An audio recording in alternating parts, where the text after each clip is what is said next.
Cha cha cha Igbo kwenu uwe. Cha cha cha Igbo kwenu uwe.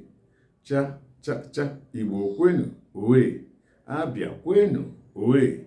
Anambra kwenu uwe. Ebonyi kwenu uwe. Enugu kwenu uwe. Igbo kwenu uwe.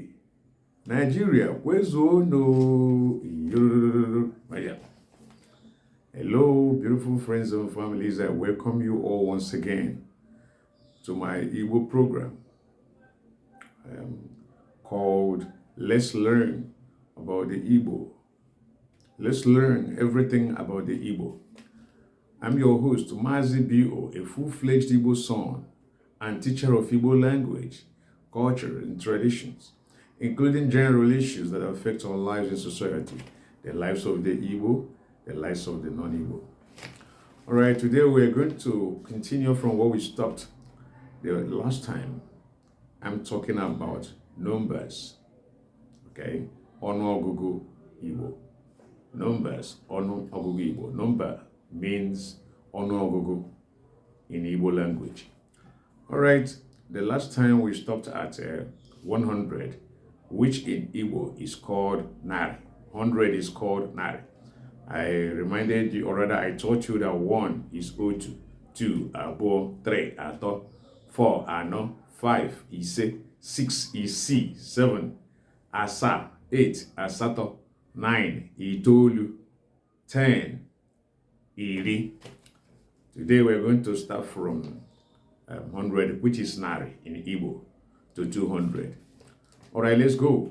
We are going to start from 101, which is Otu Nari Otu, to 200. Nari Abo. 200 is Nari Abo. Okay. 100, if it's just 100, Nari or Otu Nari. Okay, now let's move.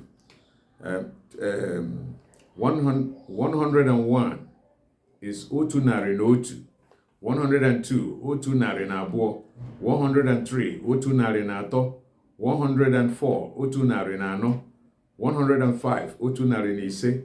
106, Otu Nari Isi. 107, Otu Nari Asa. 108, Otu Nari Asato. 109, Otu Nari Itolu. 120, Otu Nari na iri abụọ.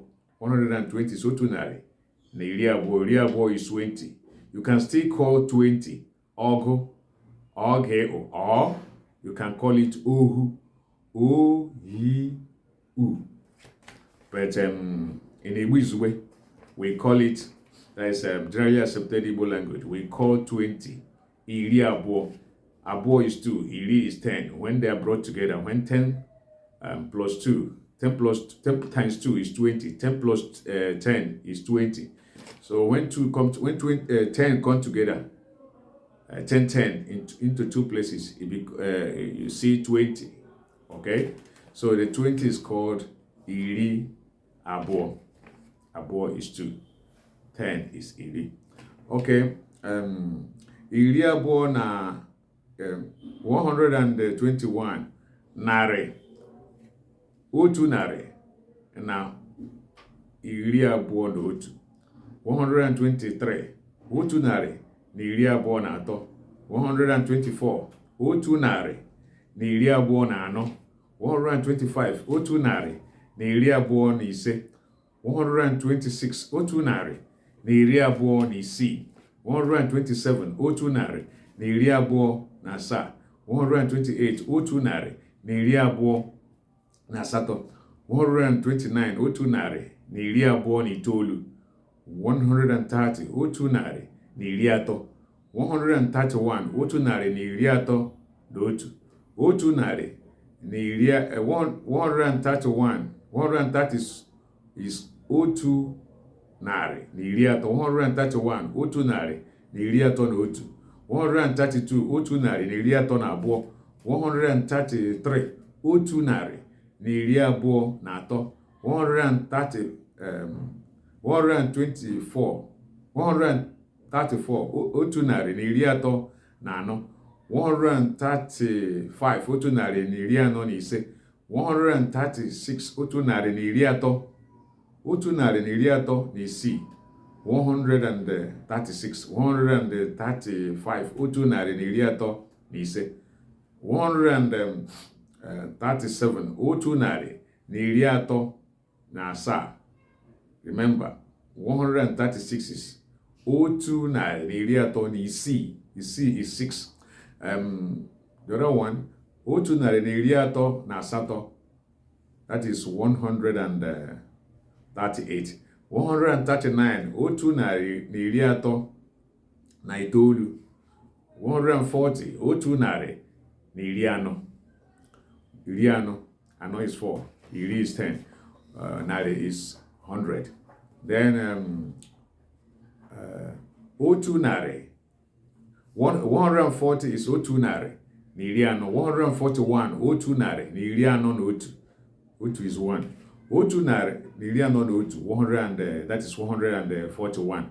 142, otu narị na iri anọ na abụọ. 143, otu narị na iri anọ na atọ. 144, otu narị na iri anọ na anọ. 144, otu narị na iri anọ na anọ. 145, otu narị na iri anọ na ise. 146, otu narị na iri anọ na isii. 147, otu narị na iri anọ na asaa. 148, otu narị na iri anọ na asatọ. 149, otu narị na iri anọ na itoolu. 150, otu narị na iri ise. 151, otu narị na iri ise na otu. 152, otu narị na iri ise na abụọ. 153, otu narị na iri ise na atọ. 154, otu narị na iri ise na anọ. 153, otu narị na iri ise na atọ. 154, otu narị na iri ise na anọ. 155, otu narị na iri ise na ise. 157, otu narị na iri ise na asaa. 158, otu narị na iri ise na asatọ.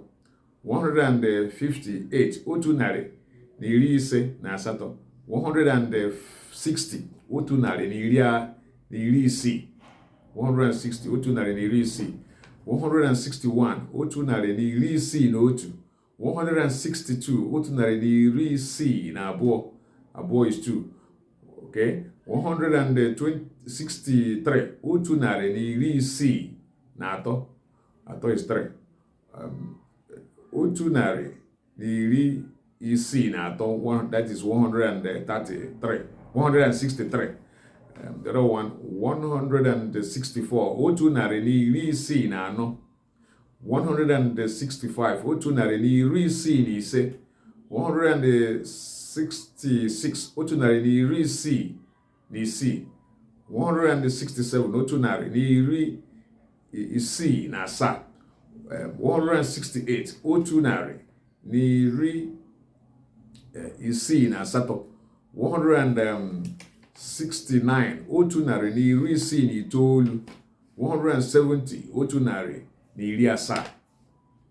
Okay, iri asaa, that is 10 into 7 places. That is 70. Asaa is 7. 10 is iri. Please remember. Okay. 171, otu narị na iri asaa na otu. 172, otu narị na iri asaa na abụọ. 173, otu narị na iri asaa na atọ. 174, otu narị na iri asaa na anọ. 175, otu narị na iri asaa na ise. 176, otu narị na iri asaa na isii. 177, otu narị na iri asaa na asaa. 178, otu narị na iri asaa na asatọ. 129, otu narị na iri asaa na itoolu. 180, otu narị na iri asatọ. Asatọ is 8. 10 is asatọ is 8. Iri is 10. When 10 is multiplied by 8, you get 80. Then when 80 stands alone, it's called iri asato. Nari is 100. So 180 is otu nari na iri asato. Otu nari na iri 181 otu nari na iri asato na otu. 182 otu nari na iri asato na abụọ. 183 otu nari na iri asaa. 183 otu nari. 180 otu nari na iri asatọ. 181 otu nari na iri asatọ na otu. 183 otu nari na iri asatọ na atọ. 184 otu nari na iri asatọ na anọ. 185 otu nari na iri asatọ na otu nari na iri asatọ na ise. That is 185. 186 otu nari na iri asatọ na isii. 187 otu nari na iri asatọ